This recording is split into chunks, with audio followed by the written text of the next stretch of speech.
Welcome to Habitly Courses, a production of Manage to Win. Each course is divided into multiple lessons for easy viewing. All are now completely free, so you can watch them on your own or work through them as a team. Please subscribe to this channel, leave a comment, and share your favorite lessons with others. Try to find something that helps you be your best. Hello, this is David Russell. I'm back to work on Lesson 5 of Communications 101. Here we want to focus on speaking their way instead of our way because it's going to be much more effective. Now, let me ask you, what is the number one objective you have when communicating with other people?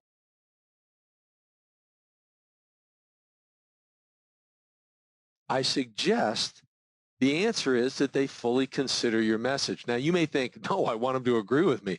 But before they agree with you, they first have to fully consider your message. That's what you want. You may say, well, I don't care whether they consider it. I just want them to agree. Well, that's not going to build lasting relationships. So how does that happen? Well, first of all, you need to communicate in ways that they prefer. Plus, you need to be respectful and honest. You may limit how much information you provide as far as your candor, but you always want to be honest. And ideally, you're relating your message to their motivations or driving forces and behaviors, the balance of those two. We do both of those in our talent assessments, plus we have one that does competencies or skills. But all I'm going to talk about in this lesson is behaviors. So why do they want you to communicate their way? Well, because they're going to understand it better. It's more productive, it's respectful, it builds trust, it reinforces long-term relationships. So we do this because it works. That's a simple thing, right? Want to do it if it works. Another question. How do you do this? Basically, how do you communicate verbally or in writing with others the way they prefer? Well, you learn their preferred behavioral style, okay? Now, we have talent assessments that do this. You can have one per company. For your company, you can try one of them for free if you want. They're extremely helpful in understanding how to work with other people, improve communication, and be more productive. And if you don't have that available, like you have a client, you're not going to have everyone in your client's organization take them, but you might use them with key decision makers as a bonus to help understand how to work best with them. Very helpful. But even so, if you don't do that, study this material and you can figure out, that person's probably a high D, or, oh, they're probably a high C, whatever it might be, and work it out. And then once you know that, then you can organize your information based on their preferences, and you can adjust your communication style to their preferences. So you may recall the DISC behavioral language. D is dominance, I is influencing, S is steadiness, C is compliance. What that means is the dominance is how you handle problems and challenges. For the D, the I influencing, how you interact with others. You're either an introvert or an extrovert. S is steadiness, so that is how you handle pace and work environment. And C is compliance, basically how you respond to rules and procedures set by other people. So let's dive in. D, dominance. Let's look at just the high sides in each one of these. You can see attributes of someone who is a high D. They're going to speak directly. They're impatient. They have this sense of urgency. They are task-oriented, not detail-oriented. Forward-looking, always their mind is jumping ahead. They're very comfortable with risk. They like summaries of information. They want the key points. They don't want all the data. Quick decisions, and they're comfortable with new products. Does that sound like you? Are you a high D maybe? Maybe.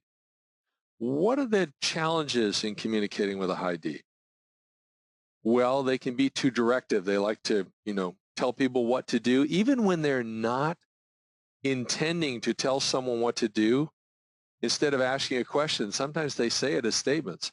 They can be impatient with other people. They can be argumentative, not good listeners.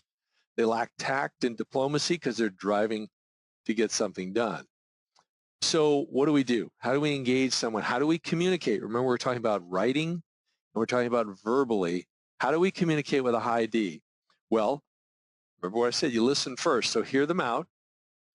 And I love this phrase, Be brief, be bright, be gone. It's actually from our talent assessments. So you want to make your point and you want to make it well, but you don't want to take up a lot of their time. And relate what you want done to bottom line results, and clearly but briefly explain what you want to achieve. If you're going to negotiate with them, do it one-on-one. Put things in writing with deadlines and follow up. And when something goes wrong, confront them face to face, respectfully, candidly, and you'll be able to work with them. What about the I, influencing? Now, this high I is the extrovert. So they speak indirectly, they love to talk and socialize, but they're often disorganized, distracted. They are people-oriented, not detail-oriented, usually optimistic and enthusiastic, pretty comfortable with risk.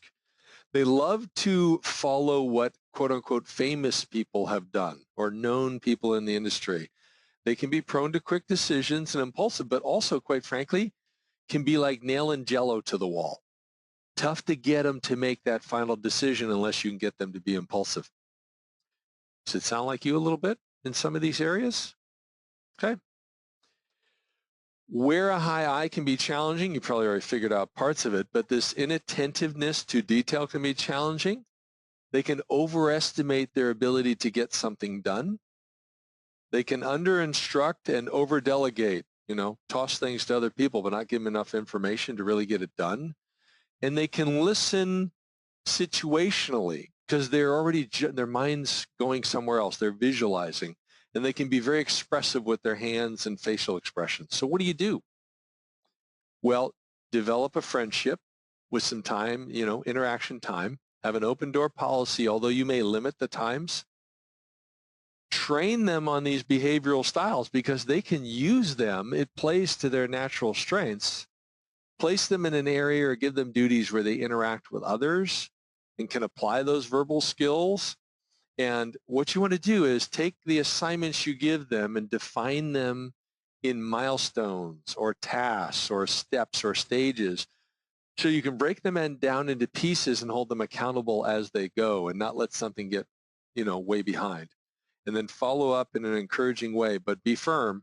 You got to give boundaries. You ready? Going to go on to the S. So the high S is a skeptic. All right. They're friendly and they're concerned. They don't like deadlines. They like a relaxed pace, no hurry. They like proof. They want to avoid risk. They're loyal team members, dependable long-term employees, but they take time to make decisions. They don't like quick changes, sudden changes. They don't like bad news. They don't like change. They're real comfortable with status quo. Does that sound like you? A little bit?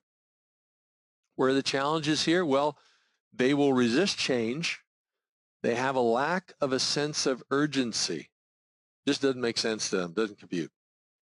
And they internalize feelings that should be discussed.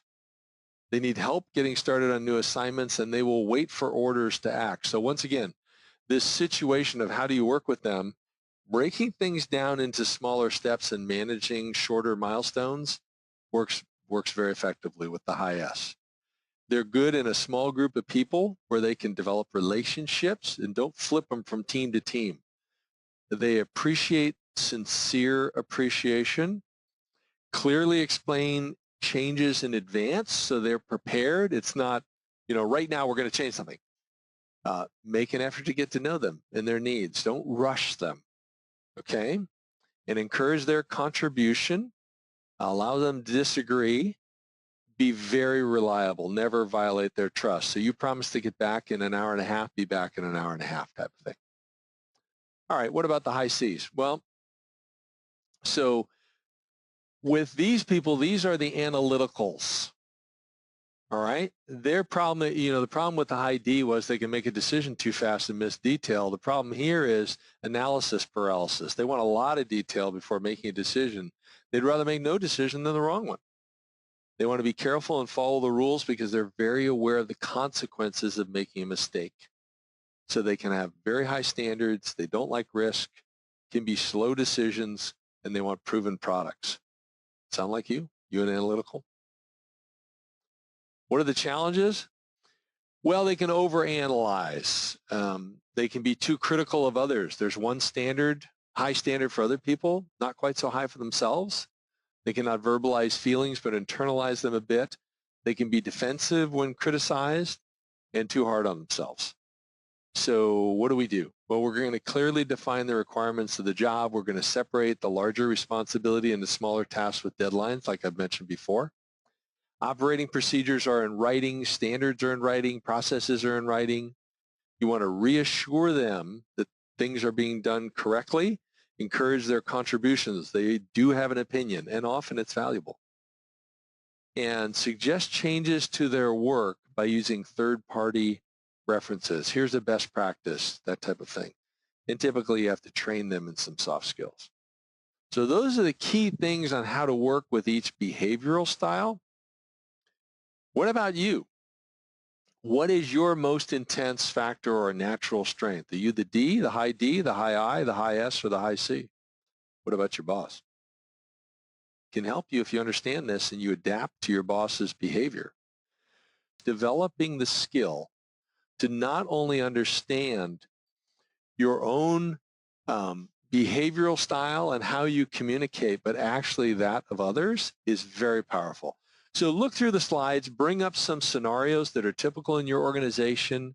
What would have been different if you had known this? Oh, and you're going to look at it and you're going to go, oh yeah, that person was a high I. No wonder I had that problem. Anyway, go through this, be familiar with it, understand it so you can pass the exam, and then you can move on to lesson 6. Bye-bye for now.